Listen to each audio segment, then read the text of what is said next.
Okay, hello everybody. Today we are going to start biotechnology and its application. अभी हमने biotechnology के principles के बारे में देखा था, उसकी वेरियस टेक्निक्स के बारे में देखा था। तो हम इस वीडियो में we will try to cover the transgenic organisms. हालांकि हमने ये पहले प्रीवियस चैप्टर्स में भी देखा था, बट इस चैप्टर में भी हम थोड़ा बहुत देखने वाले हैं कि ट्रांसजेनिक ऑर्गेनिजम्स हम किसे कहते हैं, और अगर ट्रांसजेनिक प्लांट्स की बात करें, एनिमल्स की बात करें, तो वो किस जीन को ट्रांसफ़र करने से किस तरीके से क्रिएट होते हैं, तो हम लोग वो देखने वाले हैं। Okay, so all of you be ready with your copy and pen.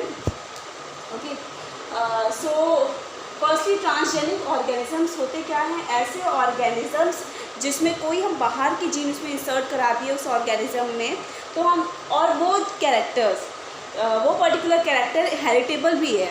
Means कि अगर हमने वन जनरेशन में ट्रांसफ़र कराया तो it is pass to the next generation, तो उसको हम बोलते हैं ट्रांसजेनिक ऑर्गेनिजम्स। हम ट्रांसजेनिक ऑर्गेनिज्म में ट्रांसजेनिक प्लांट्स को क्रिएट करते हैं। ट्रांसजेनिक प्लांट्स में हम कुछ एग्जांपल्स देख लेंगे कि किस तरीके से कौन कौन सी जीन्स जो है वो प्लांट्स में हम इंट्रोड्यूस करा चुके हैं अभी तक में। तो first is the Bruce resistance tomato.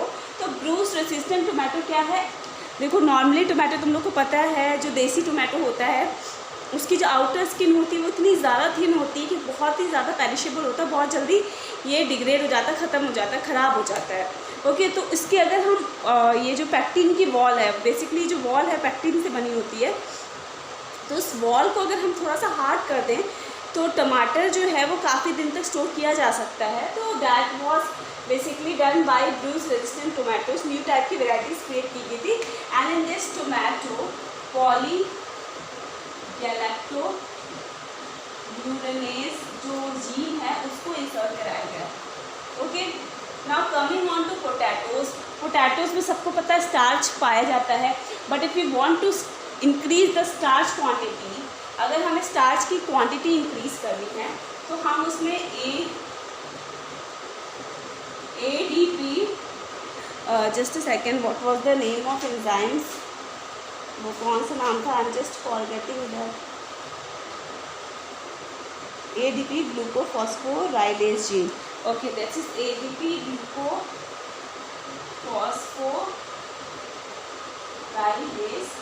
Gene. तो ये जीन जो है ये बेसिकली करेगा क्या? स्टार्च की सिंथेसिस को बढ़ा देगा।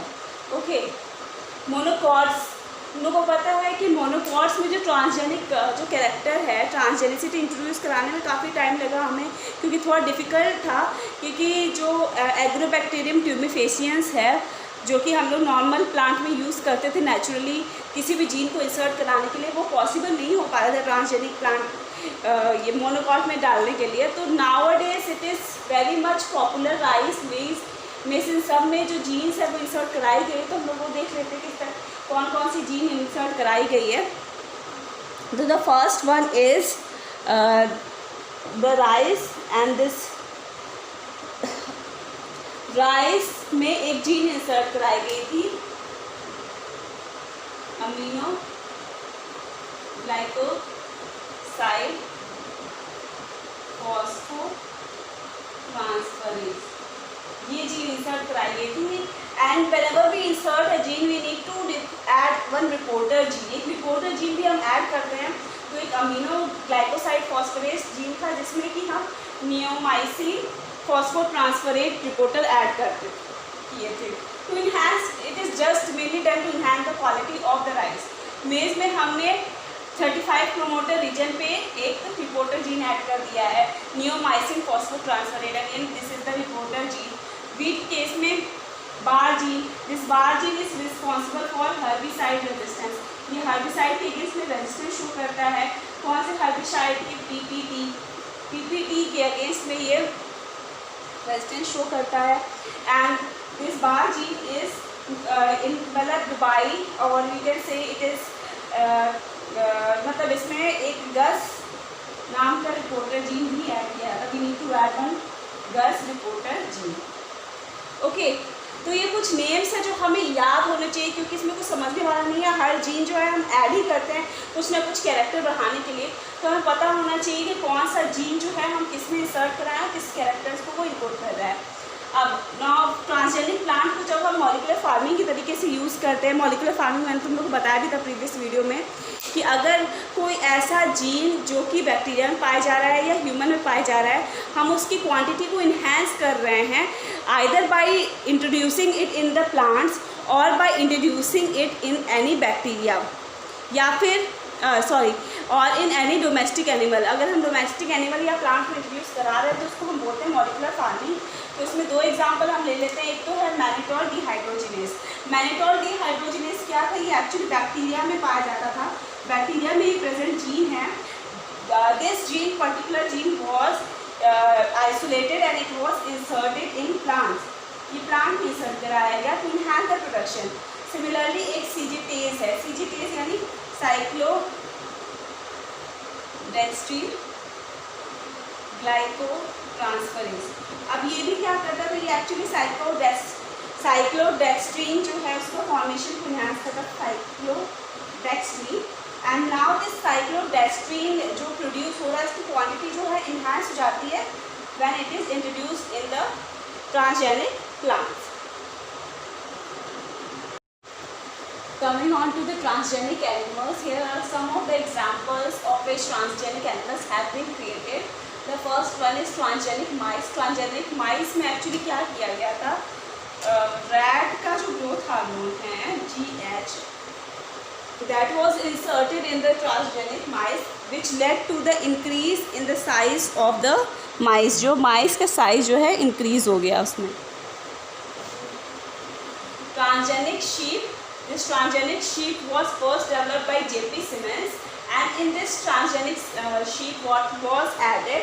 Human anti-hemophilic factor, यानी जो हेमोफीलिया होता है उसके लिए एंटी हीमोफिलिक फैक्टर 9 ऐड किया along with BLG. BLG is beta lactoglobulin. ठीक है, तो जीन्स के नेम हमें याद रखने हैं। Human anti hemophilic factor. Transgenic mice में क्या ऐड किया था? Growth hormone. Transgenic pigs it was developed by BG Pierce, और पिग्स में भी एक्चुअली ग्रोथ हार्मोन ही इंसर्ट कराया गया था। Transgenic goat it was firstly developed by John McPherson, and what he did, he actually added a protein. The protein name was an heterologous protein, LATPA. Now you will tell me what is the full form or what do you mean by LATPA. But this gene was actually responsible for dissolving blood clots. यानी अगर कहीं पे भी blood clots पाया जाता था तो उनको dissolve करने का काम ये करता था। So that was inserted in human transgenic goat. Transgenic cows, first transgenic cow was Rosie, and in this cow human lactalbumin gene was added.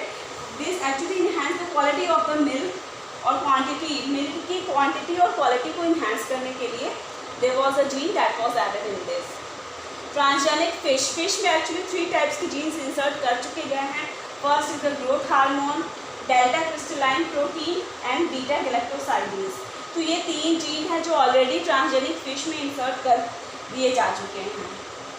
Okay, now coming on to the transgenic rhesus monkey. Rhesus monkey में actually एक protein है that is green fluorescent protein. Green fluorescent protein. Now this protein is actually added in the transgenic rhesus monkey. So this is all about the transgenic animals. Animals के names, कौन से जानवर में कौन सी gene insert कराई गई है, हमें इसमें यही पता करना है, बहुत ज़्यादा इसमें डिटेल में नहीं जाना है। ट्रांसजेनिक फूड भी एक टॉपिक है, तुम लोग के सिलेबस में छोटा सा दिया हुआ है। तो ट्रांसजेनिक फूड एक्चुअली ऐसा ही फूड है जिसमें हमने कोई ना कोई जीन को इंसर्ट करा दिया, जिसमें कोई चेंजेस कराए हैं। और इसका एक एक्चुअली एथिकल इशू ये है कि कोई भी फूड हम इंटेक करते हैं तो उसको जेनेटिकली मॉडिफाई करना, क्या ये लीगल है, क्या ये ऑथेंटिक है या नहीं है, सही होगा कि नहीं होगा, इसी सब चीज़ों के बारे में बेसिकली डिस्कस किया जाता है। Like BT cotton and all. Potato में हम उसकी स्टार्च की क्वांटिटी बढ़ा दे रहे हैं। एक तो पोमैटो नाम से भी एक हाइब्रिड आया था, पोटैटो और टोमेटो का हाइब्रिड। तो क्या ये चीज़ ठीक है? इसी के ऊपर एक बहुत डिबेट चलता है कि ट्रांसजेनिक जो एनिमल्स हैं या प्लांट्स हैं एथिकल इश्यूज़ क्रिएट करते हैं बहुत ज़्यादा। तो this is all about the transgenic plants and animal. In the next video we will try to cover some techniques also which is related to this biotechnology. If you have any doubt in this video, please do comment me. Okay, thank you, bye bye.